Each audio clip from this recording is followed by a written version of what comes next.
Fitur laporan terdiri dari laporan rencana, laporan penata usahaan, laporan realisasi.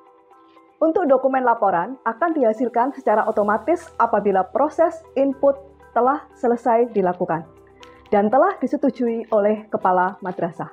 Berikut video tutorialnya. Fitur laporan. Untuk menggunakan fitur laporan, kepala madrasah masuk atau login ke dalam akun IRCAM. Fitur terakhir, yakni fitur laporan, terdapat pada sebelah kiri tampilan layar website IRCAM, tepatnya di bawah fitur realisasi. Fitur laporan berfungsi untuk melihat laporan yang sudah dihasilkan oleh madrasah tersebut. Pada fitur pengaturan terdapat 3 menu, yakni laporan rencana, laporan penata usahaan, dan laporan realisasi. Demikian penjelasan fitur laporan pada tingkat madrasah.